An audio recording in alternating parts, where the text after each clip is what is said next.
All right. So I'm going to go over invoices today. And for the people that are in the Google Meet, this is probably stuff you already know, but some of it, there might be some new things that we've added recently. But let me go ahead and share my screen.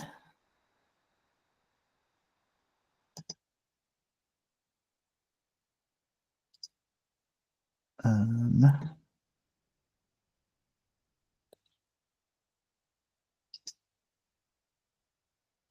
yeah, always new things. All right. Can you see that? Awesome. So for invoices, I'm actually going to go ahead and start with going into the invoice preferences, and then I'll kind of highlight some features that we have. So if you go down to the bottom left to workspace settings, there is a setting for preferences. And you have in-app client preferences, invoices, agreements, and custom fonts. So we're going to go to invoices and just go over the screen. So this is where you're going to be able to set all of your global settings for your invoices. So at the top, you have invoice reminders. You can set how long or how frequently you want your invoices to send a reminder invoice to pay. So if it's overdue or late, you can set that to weekly, bi-weekly, monthly, or disable that. We have this new Stripe card processing fee, and so that is where you can set your base Stripe fee. And so in the US, it's 2.9%, but in countries like Australia, it's 1.7%. And so if you need to change that processing fee, you can change that in the settings there. We also do have PDF formatting. So sometimes you might run into your PDF like showing some weird characters. And the way to fix that is just to set the formatting for your PDF email locale formatting. So you can set that there. And then if you also want your PDFs to be A4 page size, you can set that there as well. Next, we have default email templates, and those are going to be when you send an invoice, the first template that comes up. And I'll show you a little bit later when I go through the invoices and how to share it, what that will populate. And you can change those, but if you want like a default template for your new invoices, payment confirmation, and your upcoming notifications, you can set those here. And I won't go into templates right now, but to set those templates, if you go into your left nav, you can click on Communicator, and then there's a section for email templates, and you can set those invoice templates there.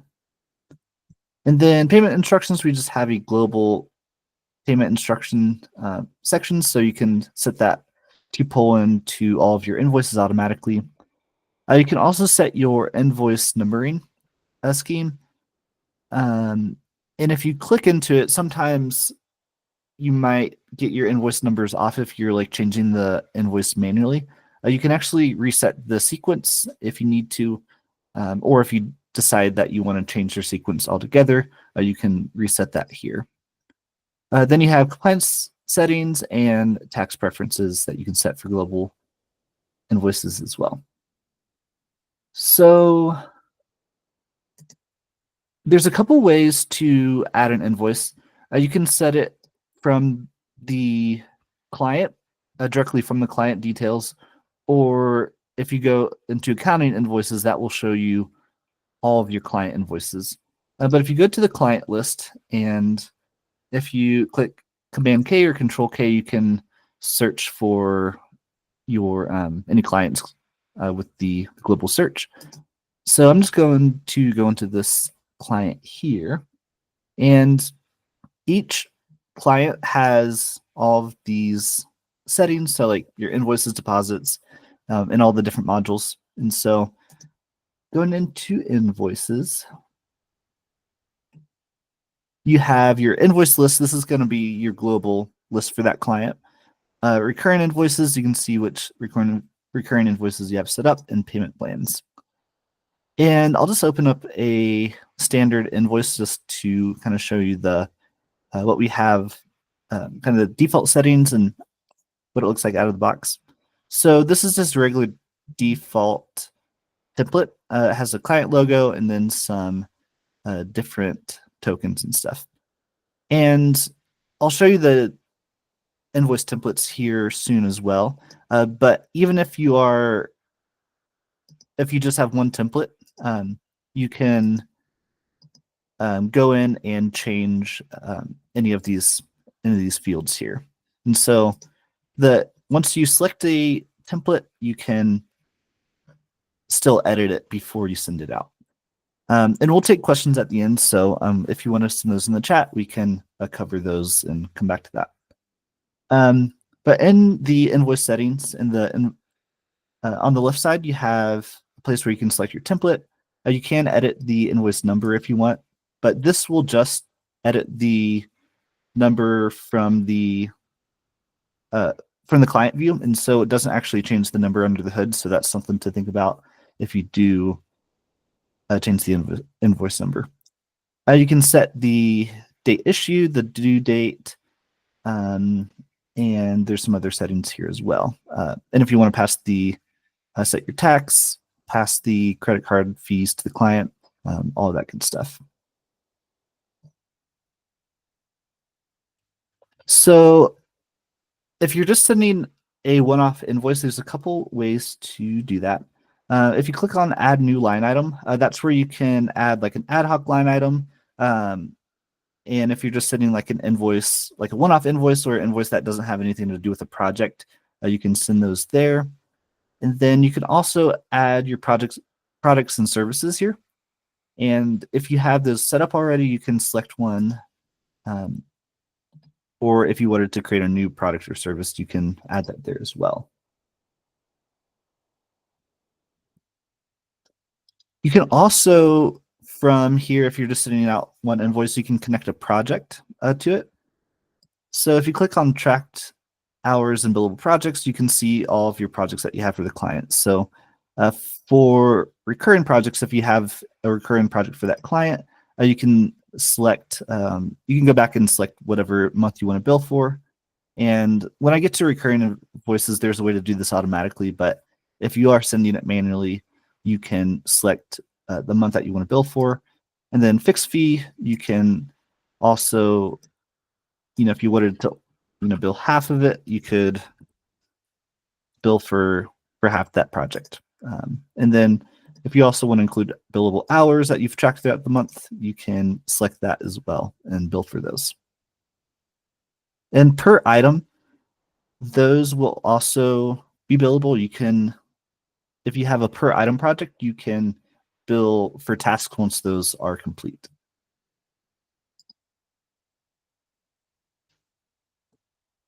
And then going into accounting, this is where you can see all of your invoices for all your clients. And we have some filters there as well. And you can see all of your invoices for all clients. I have a lot of test invoices, so it's just taking a second to load. There you go. And the same like the client view, you can also see your recurring invoices and payment plans here.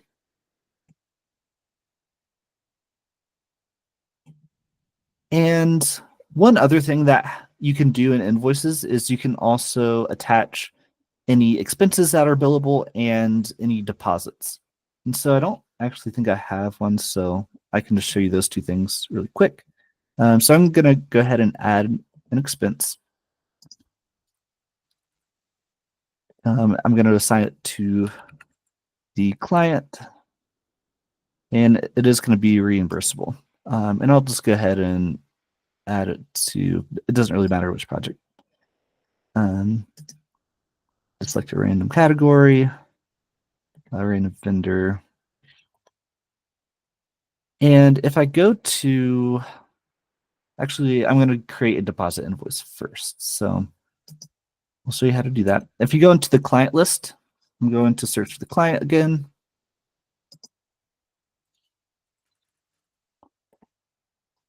And I'm going to go ahead and add a deposit as well. So I'll show you those, how those work. So for the deposit credit, I'm going to go ahead and just record a payment manually. So basically with the deposits, you can have the client pay deposit and then you can add a credit to a future invoice. And I'm just going to go ahead and mark this as sent manually. And then once I record the payment, I'll show you how to add that to future invoices. And if you wanted to record if you're taking payments outside of Moxie, you can actually record payments manually. So if you go into the invoice, click these three dots at the top, you can hit record a payment and select the payment type. And then you can also send a receipt as well. And sometimes you might notice like you didn't send a receipt, or you might just want to send another receipt. If you go inside the invoice, you can actually see details about the invoice. So you can see the activity here, when it was marked as sent, when it was sent. If the invoice was actually sent to the client, you'll actually see the client's email next to this. That's how you know that it was sent to the client. And then you can also see the payment history, and you can click that and be able to get some payment details and send another receipt. So if I go into invoices, I'll see that I have this deposit, and I'm going to go ahead and go into this invoice. So before I went into the deposit, I talked about the reimbursable expenses. Once you add a reimbursable expense, you'll see this field or this option pop up on the invoice. And if you click that, you can invoice for that expense. And then if you wanted to apply the deposit to the invoice, this option will pop up as well. And you can go ahead and apply the full amount, or you can edit the amount that you want to apply to the invoice. And then you'll see that the total is now 0 since you applied that credit to the invoice. And then when it's time to send out the invoice, I'm going to go ahead and just remove this credit.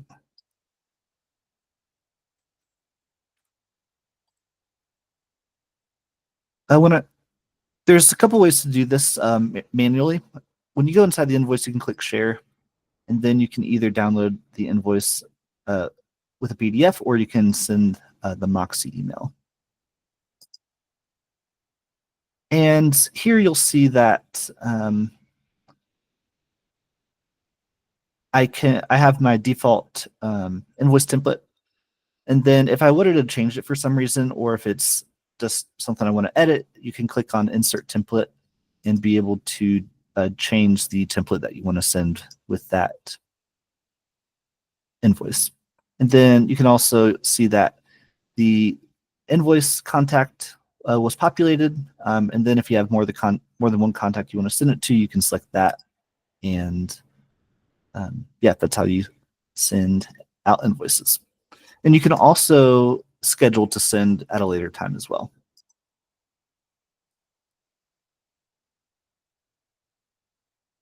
So I'm going to go into templates really quick. So over in the left nav under the accounting section, that's where you'll see all of your different options if you want to look at expenses, vendors, reports, and then this is where your invoice templates is going to be as well. So out of the box, we have just a regular default template that has the logo, any information, any tokens. And one thing you'll notice in the tokens is you'll only see a contact and client and invoice and account tokens. So those are the different options you have for that. But you can make these customizable. You can add different content into your template.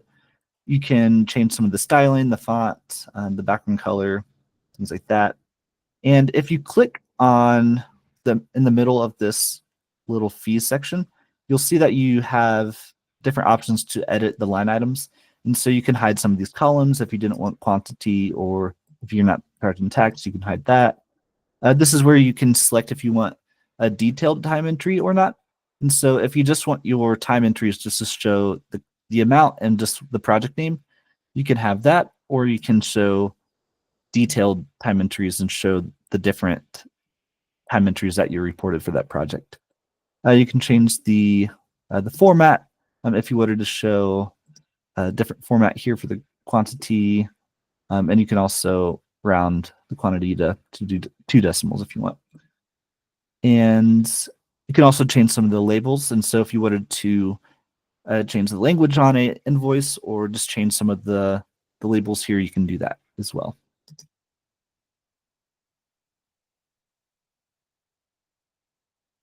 And going into accounting, I'm going to go ahead and show you the recurring invoices and how those work. So recurring invoices, those can be created manually if you have like a recurring project, or if you just have a recurring amount that you want to bill a client each month, you can set those up like a subscription almost. And so if you go to recurring invoices, I'm just going to go ahead and add a new one for office hours client. And I'm going to select recurring. And so this is where you'll see some familiar parts of like just a standard invoice where you can add a line item.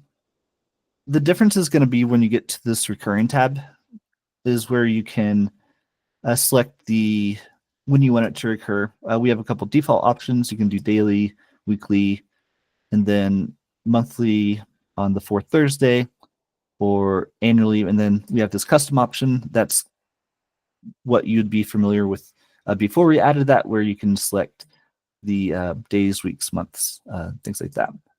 And then if you do have custom, you can have that go every week. And then if you select weekly, you'll see you can also choose the day of the week that you want to send the recurring invoice to. And you'll see when you enable it, you'll see when it's going to run next. And then we also have some options if you want to send the invoice automatically, or if you uncheck this, you'll get a notification when the invoice is generated, letting you know that it is ready and you can approve it and send it off. So that's those 2 options. If you have Stripe connected, this feature is only with Stripe. You can actually automatically charge these invoices as well. Stripe will pull in the credit card information. So if you have that set in Stripe, you'll be able to see the client's card that they used to pay a previous invoice, and you can just set that to charge automatically. And so if you wanted to do some type of subscription invoice, you can set it to send out and charge automatically. And then in the settings, you just want to make sure that due after send date is on receipt so that it charges on the day that it's sent. And then you can set the due date if you prefer something different as well. And so we don't have the projects item here because in the recurring tab, you can choose to include billable projects. If you want to include all billable projects you have for that client, you can toggle that on, or you can toggle that off and be able to select a specific project you want to charge for. And so I have this recurring project, and I just set it up for the start date to be in January. So you'll see in gray, all of these months, all these previous months were not billed for this project. And so you'll see all those automatically populate. And if you wanted to have only 1 month, you would just set the recurring date for the project. And so to start, like if I wanted to only charge for November, ideally all these previous months would have been billed for, but this is what it looks like to see what your recurring invoice is going to charge for. It'll be like a preview showing all of that in gray. And then if you have client hours you want to bill for, you can also automatically check that as well. So basically what the recurring invoice is doing is it creates an invoice on the day that it's sent. And so if I wanted to send this invoice today, I would enable it, and then after a couple minutes, I would see that invoice in my invoice list because it was created on the 24th. So payment plans are going to be kind of similar. If you click on Add Invoice, you can select Payment Plan, and this is going to be kind of similar, but this is a little bit different. You can add a line item, or you can add a project that you want to bill for. So say I want to do 50/50. I already added that to an invoice. Let me delete that.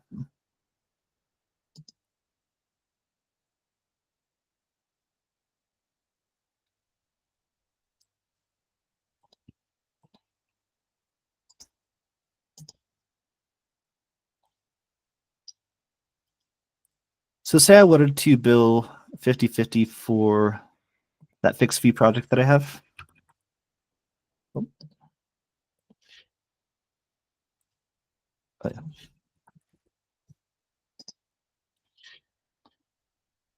Select payment plan. I can go down here, add fixed fee project, and I see that I have my $500 project here. I can set similar things like the other invoices, like the due date on the invoice. But if you go to payment plan, you'll also see that we have you can charge automatically as well, like recurring invoices, and you can send automatically or create a draft if you don't want it to send automatically. But you can add payment events here, and so if I would just a milestone 50%, I can set that, and then this last amount will also be a milestone payment. But you can also set it by date, and so if you wanted to send on a specific date, you can set that there as well. So for this invoice, basically how the payment plans work, you'll see that you have the different options for the payment plan. I'm just going to go ahead and send this. I'll just create a draft so you can see what that looks like. But I'm going to go ahead and click Save and go ahead and activate this payment plan.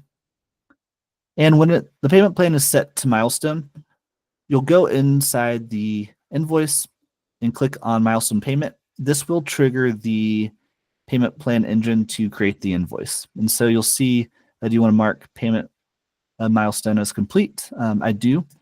And this is going to create the next invoice. So if I go to my invoice list, I should see that invoice populate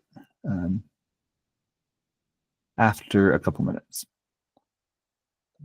So while I'm waiting for that to create, a couple of integrations that we do have, I won't go into a lot of detail, but just to let you know that they are there.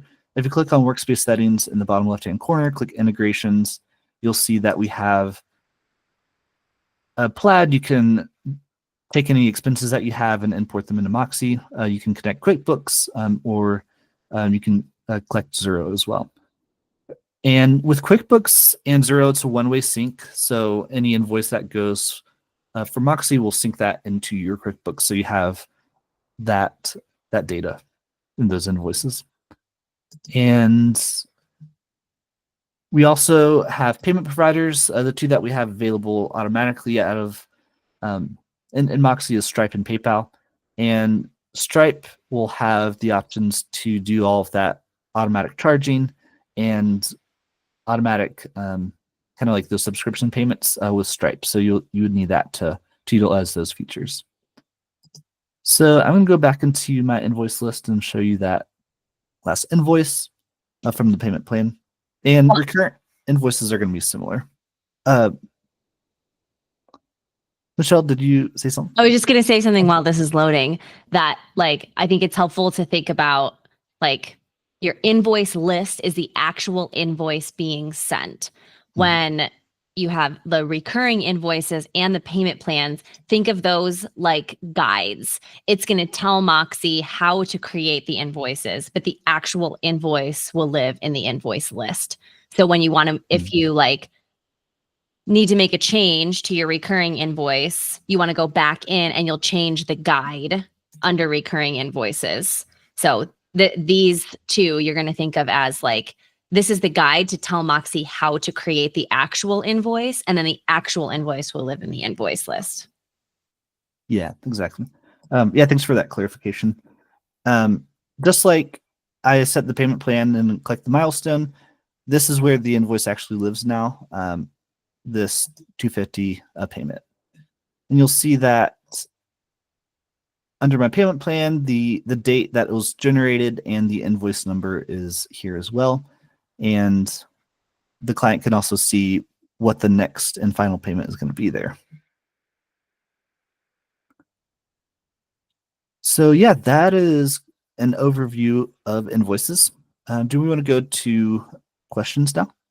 Yeah. Do you want to show that? Maybe you did this already. You want to show the payments and income also, just in case you get paid somehow, but it's not with an invoice. You have a way to track that as well. Yeah. So if you go to payments and income, you can track either a one-time payment or recurring payment. And this is where you can kind of create a Moxie invoice, but you can also track other income that doesn't come in as an invoice. And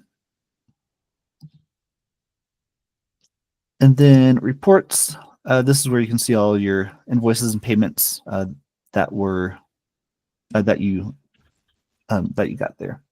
And products and services is also under the accounting tab.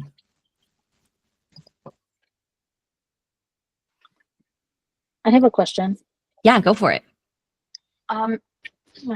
So it happened to me in the past where when I was first setting up the system, I set up a calendar meeting with a payment option and they paid, but at the same time, I didn't have an invoice for my CPA to go back and put that against. Can you retroactively create an invoice and then apply that payment, but not have it show up twice?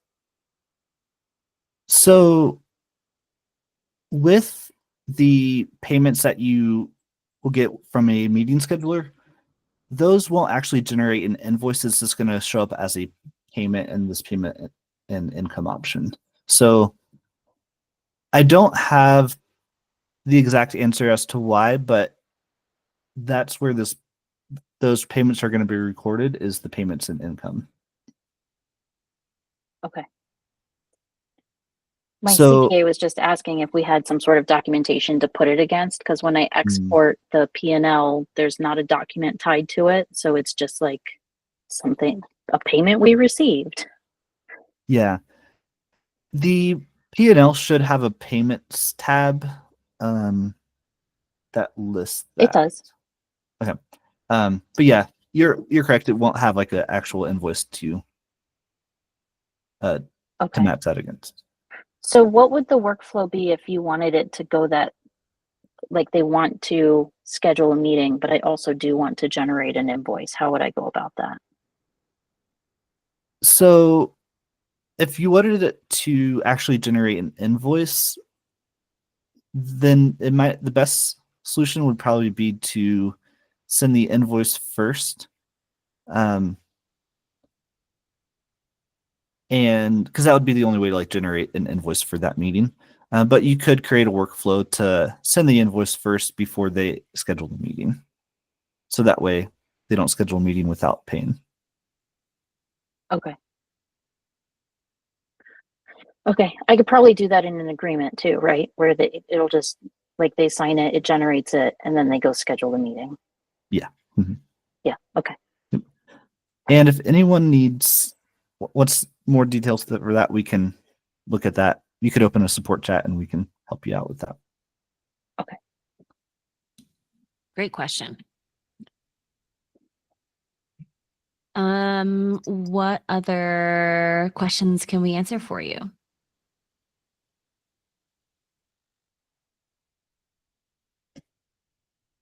Oh, Christine said she's using the token meeting .payment receipt. Oh, to have that, so the client at least has the record of it. Yeah, I'm not sure that would work for your CPA, but that's an interesting one to look at, to think about. As a non-CPA, I don't know what they want. Yeah. I have a question. Yeah, Go ahead. So if I generated an invoice that I was expecting a payment from via Zelle, when it comes for paying it, I could use the other income, or how how does that work so that it actually reflects Zelle payment? So I recently collected an invoice from Zelle, and what I did was I generated an invoice so that I had like the project connected to it, and Right. then I'll go into the invoice, and actually you can do that from the invoice list as well. If you mark it as sent,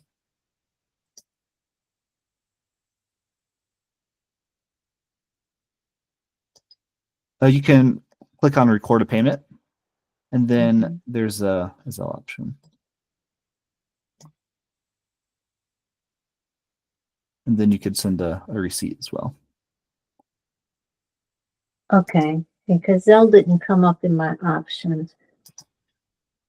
Sometimes, I think depending on the device you have, you might need to, you should be able to scroll either on the trackpad or with the mouse. It should scroll down as an option.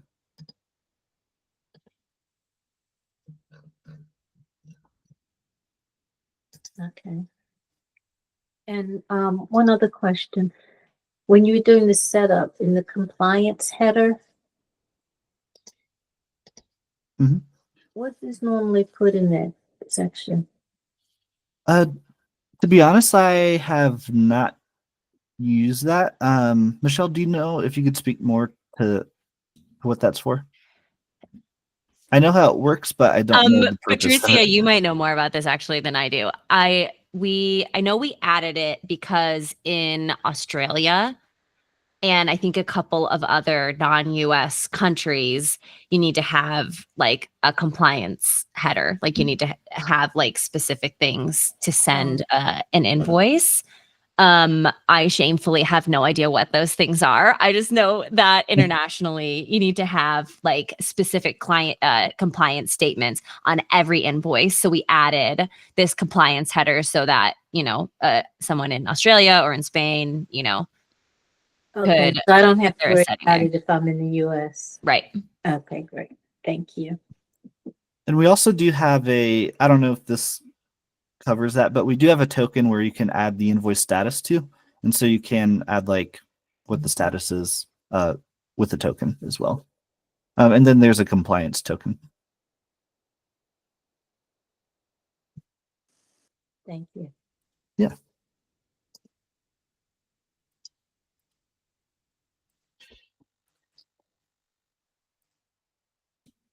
Excellent questions. Yeah, invoice status. And I'll say here, since you're scrolling through the tokens, I think the other thing that I have seen folks get hung up on is like, if you want to just type something, you can also just type it. Like, so then it will stay the same for every single invoice. So you can use a token, which is great. And then it will pull those details from wherever. But if you are like, I want every invoice to say this, you don't have to use a token in these fields. You can always just type, a compliance heading, or, you can always just type whatever it is that you need. yeah. Did you show giving a discount? I feel like I see questions about that as well. Yeah, I did not, but I can show where that's at. So right now our discounts are going to be located inside the invoice. We don't have them in agreements right now. Return that back to draft.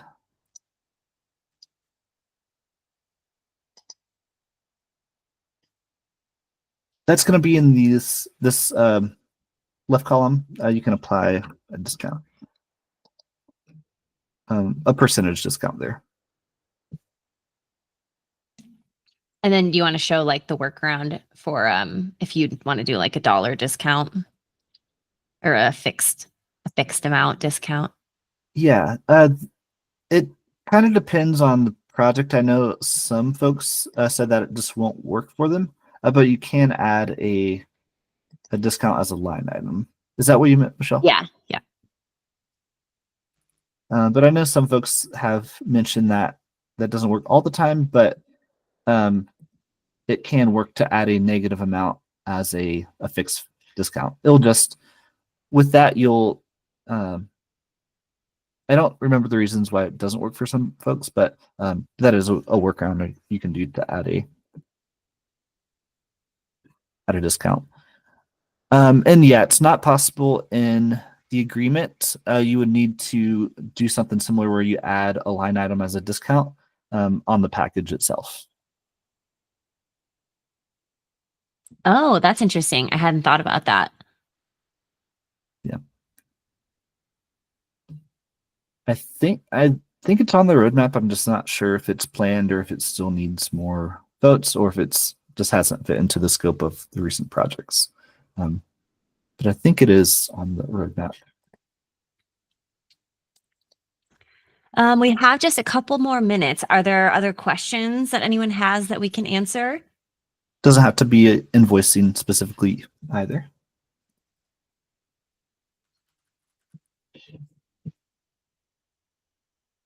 Or else we can do the corporate thing and say, we'll give you your time back. And it's, 5 minutes. I'm not as quick as Jeff when it comes to demos. VIP Moxie setup. I love that. That is a good video. I like that idea of like, here's how to set up a VIP day in Moxie. Maybe I just need to know what you need for a VIP day, and then I'll just make a video. Yeah. I feel like you probably know how to do it. Tracy, you're on it. Yeah, I feel like we have a lot of users doing VIP days.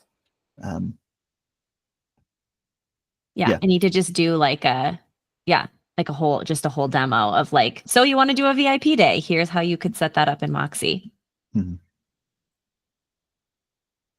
Yeah, like a compilation of what everybody is doing. It's a good idea. Yeah.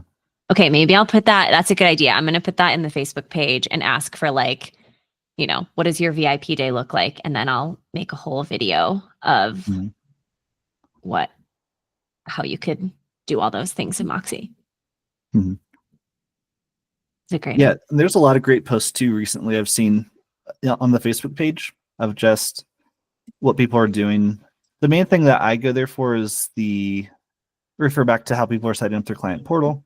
But I also know like people have posted kind of like an overview of different features as well. Yeah, everyone else's client portal looks better than mine. It's like the grass is always greener, but client portal is always nicer. Yeah. Well, if there aren't any other questions, we'll let everyone go, and we'll be back next week with another demo. Thanks for joining our office hours today, and we will see you next week. And if you need anything, we are available in the support chat. So just hop in there and can help you out. Thank you both.